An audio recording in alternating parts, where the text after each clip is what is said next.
Cette musique, c'est la musique de mon enfance. Cette musique, c'est le monde.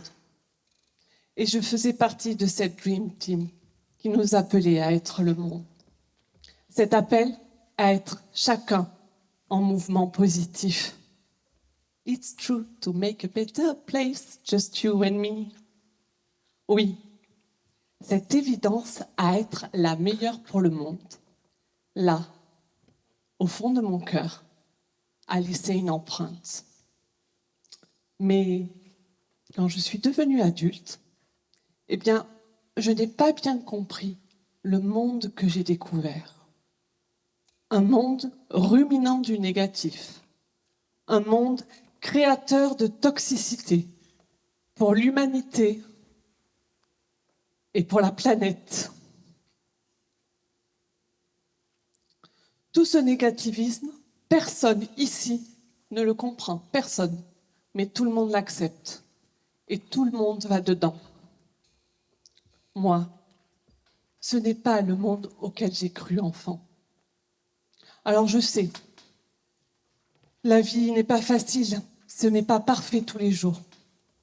Et pour autant, je décide de rester fidèle à mon cœur d'enfant. Un cœur qui bat pour make a better day. Pour chaque jour, chaque couplet de ma vie, ruminer du bonheur. Alors, ce qui jaillit de mon cœur, c'est le mot douceur.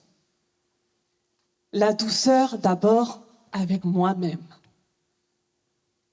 La douceur avec les autres. La douceur avec la planète. La douceur autour de moi sera ma mission de vie. J'en ferai mon métier. Je veux avoir un impact sur la société et diffuser une onde de douceur sur le monde. Et ça fonctionne. Le soin de soi et des autres et de la planète, ça apporte la réussite. J'en suis la preuve incarnée. Aujourd'hui, Soin de soi, l'organisation que j'ai créée il y a 24 ans, c'est 42 collaborateurs. C'est 3 entreprises. Un laboratoire de cosmétiques, un spa à Gradignan et sa boutique à Bordeaux,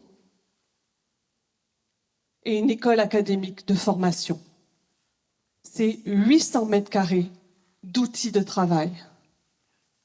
C'est le développement, la production et la commercialisation d'une gamme de 60 cosmétiques. C'est 24 000 soins par an, rien que pour vous. C'est 2 800 000 euros de chiffre d'affaires et nous visons les 3 millions d'euros pour 2023. Et alors, ce n'est pas la peine d'aller chercher bien loin, c'est juste là, à Gradignan, entre ma maison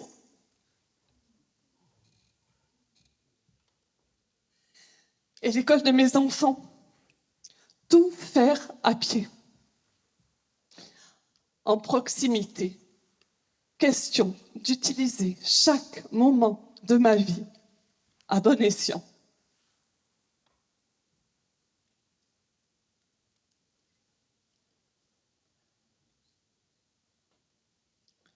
Douceur, douceur, douceur. Le prendre soin de soi et des autres et de la planète, ça commence juste là, à portée de soi, dans mon écosystème. Alors, je n'ai aucune ambition capitaliste. Je ne veux pas être la meilleure du monde. Je veux juste être la meilleure pour le monde. Et quand on a trouvé sa quête là, au fond du cœur, la clé pour en faire sa vie, c'est la congruence. La congruence, c'est cette capacité d'alignement entre ce que l'on ressent, je suis une entrepreneure humaniste, Ce que l'on dit, mes mots sont douceur et positivisme. Ce que l'on fait, des cosmétiques 100% naturels. Et puis, la congruence, c'est aussi ce que les autres constatent de tes actions, ce que les autres entendent dans tes mots, ce que les autres ressentent de toi dans leur cœur. Tout doit être parfaitement aligné. C'est le leader qui porte cette responsabilité de congruence, car c'est le leader qui remettra toujours au centre de ses actions le sens. Alors,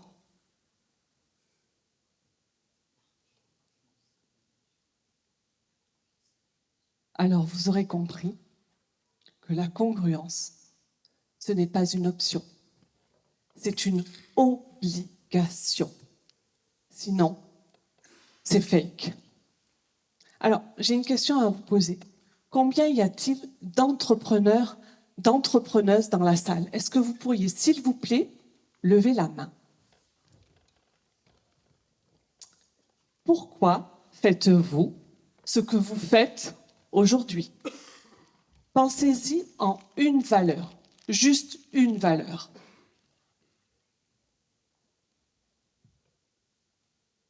Ça y est?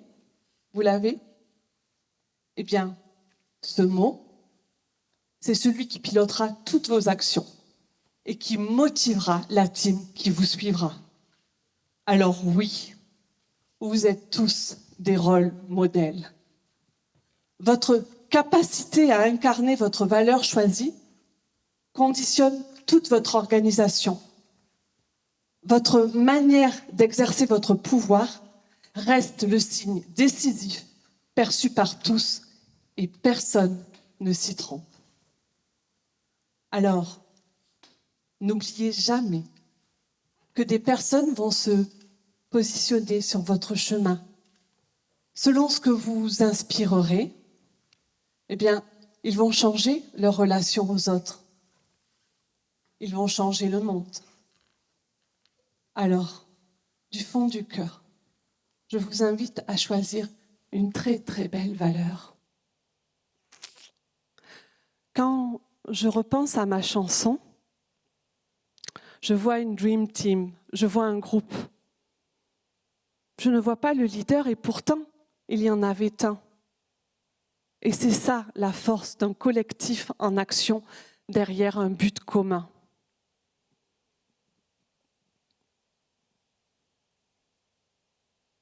En tant que leader, je me pose souvent la question, comment pratiquer la douceur? Alors, au-delà d'un bon soin, évidemment, d'un bon massage, bien sûr, comment être dans la douceur managériale? Eh bien, il me semble que c'est accueillir d'abord. S'accueillir en premier, dans ses qualités, bien sûr, et aussi dans ses défauts. Les regarder, se les pardonner, accueillir en douceur les autres, ça commence par être doux avec soi-même. Puis accueillir l'autre, le client, l'inconnu de passage, accueillir inconditionnellement. Alors dans notre métier, les personnes se mettent à poil, physiquement et psychologiquement. Les femmes maltraitées, trompées, anéanties par la perte d'un enfant ou traumatisées par le syndrome du nid vide.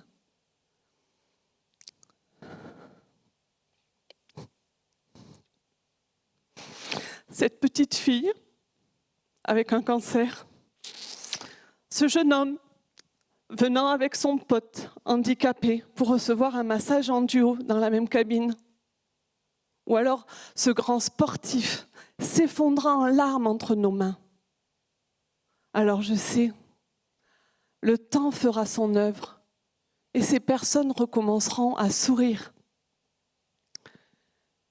Mais en attendant, ils sont chez nous.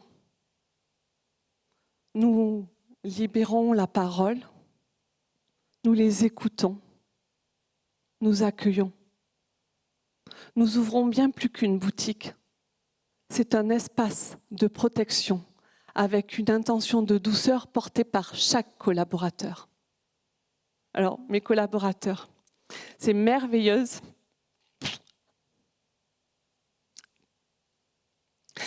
personnes que j'ai choisies, ce sont elles qui incarnent le sens. Et en tant que leader, je place souvent l'intention à ce que chacun, chacune se sente valorisé, reconnu, car l'entreprise qui progresse est un formidable lieu de valorisation de son capital humain avant tout. Quand j'ai accueilli Marion, elle avait 19 ans. J'avais à peine 20 ans de moins qu'elle. Et puis elle arrivait de très très très loin, Aurillac, en Auvergne. J'aurais pu lui faire ressentir peu d'expérience, tout à t'apprendre, mais très vite. Mais alors très très vite, je me rends compte que le savoir est en elle, que tout n'appelle qu'à éclore. Elle dépote, elle développe les réseaux sociaux, tout est fluide. Je commence une phrase, elle la termine. Je pense à un truc, elle a déjà développé. Alors, je suis vigilante à réduire au maximum mon pouvoir hiérarchique et à y substituer son autorité de savoir et de compétence. C'est d'elle que j'ai appris et que je continue à apprendre tous les jours. Quand j'ai accueilli Violaine, j'avais un besoin. Alors, nous vous accueillons sur des tables chauffantes, la lumière est tamisée, la musique est douce, nous disons de jolies paroles et nous vous écoutons. Mais pour autant, chaque jour, nous vous appliquons un peu de merde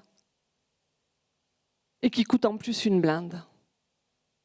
Les premiers signes que j'ai remarqués, c'est quand nos ongles ont commencé à tomber. Parce que, en plus de coûter une blinde, elle porte atteinte à la santé de mes collaborateurs en premier et potentiellement de mes clients.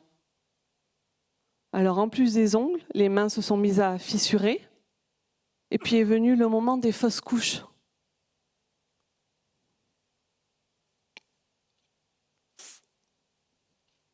Il était vraiment temps de remettre de la douceur au cœur de l'action. Et quand on a un besoin, qu'on le rend explicite, l'univers t'apporte des rencontres. Violaine habite à Gradignan, vend des huiles essentielles, elle est ingénieure chimiste et aussi sophrologue. Je la rencontre dans le plus grand des hasards, dans une soirée un peu comme celle-ci, au Club des entreprises de Gradignan. Je vais la voir et je lui dis, écoute Violaine, s'il te plaît, fabrique-moi une huile végétale et biologique de massage. Je ne veux plus appliquer de la merde sur mes clients. Je veux des cosmétiques bons pour la santé. Cap ou pas cap? Notre gamme de 60 cosmétiques 100% naturels, c'est elle. Alors Marion, Violaine me rejoignent, deviennent mes associés, 3 drôles de dames, sans Charlie. Et vraiment, j'y crois. Ça marche. Quand on a un besoin, qu'on le rend explicite, l'univers t'apporte des rencontres. Et si je suis là, ce soir, c'est parce que j'ai ressenti, à la sortie d'un regard croisé by, la puissance de cette démarche, la douceur du partage.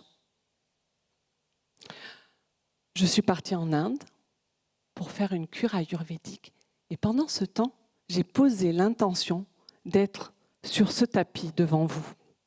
Je ne connaissais absolument pas Transtech. J'avais entendu parler d'Aurélie Guénan et l'univers m'envoie Julie Baraquet Bonjour, j'organise une soirée au mois d'octobre, ça s'appelle Regard croisé by Transtech. On m'a parlé de vous. Oh, mais c'est l'univers en fait. Ça, c'est le pouvoir de l'intention. Enfin, bref, la vie d'une entreprise, c'est savoir s'accueillir et aussi savoir se dire au revoir. Mon associée, Violaine, voulait rester fidèle à ses valeurs qu'elle partage avec Pierre Rabhi, la sobriété heureuse. Après avoir créé, développé, travaillé intensément, elle revient à sa valeur première, la sobriété, et décide, simplement et en douceur, de nous revendre ses parts. Une histoire d'associés que pour le meilleur. Alors, j'imagine qu'à ce stade de mon talk, vous vous posez la question, mais d'où vient cette capacité de congruence? Qui m'a inspiré la douceur? Eh bien, quand j'étais petite, j'ai vécu le manque de congruence. J'ai vécu des dissonances.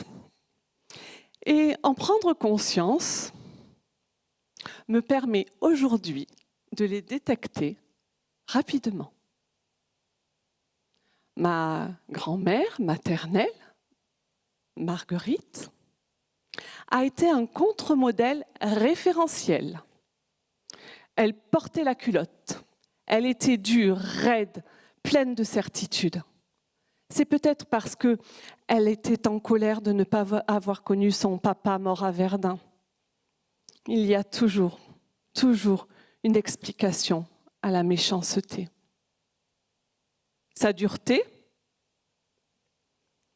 son manque de congruence, je les ai observés très tôt. Marguerite était très très pieuse et nous allions à l'église tous les dimanches matins. Et j'entendais: tu respecteras ton prochain, tu ne médiras point, tu ne voleras point. Et Marguerite, au sortir de la messe, comme ça, ouvertement, devant moi, s'offusquait du premier noir qu'elle croisait à Arcachon. Marguerite travaillait dans une grande bijouterie. Deuxième point. Et elle rentrait le soir à la maison avec des bijoux en proclamant: eux, ils sont riches, eux, ils n'en ont pas besoin, ça ne leur manquera pas. Eux, c'était ses patrons. Elle, bien plus qu'une vendeuse, était une voleuse. Marguerite était la non-congruence absolue. Mais quand j'étais petite, j'ai aussi eu un référent, un modèle. C'est mon grand-père, François. Je le vénérais. Il n'avait pas une once d'agressivité. Il avait en lui cette simplicité de cœur. C'est de lui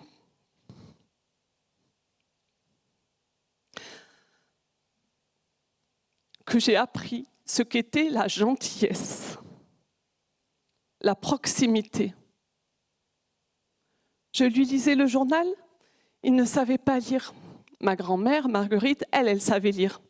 Elle ne lui a jamais appris. Ça lui permettait de garder le pouvoir, de le rabaisser.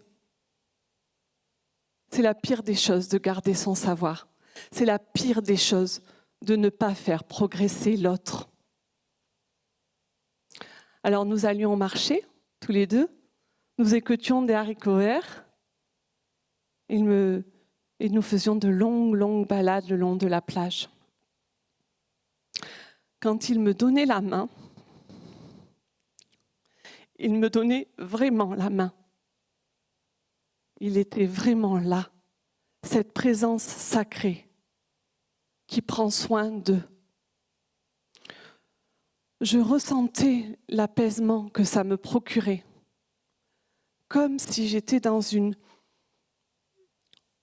bulle de douceur.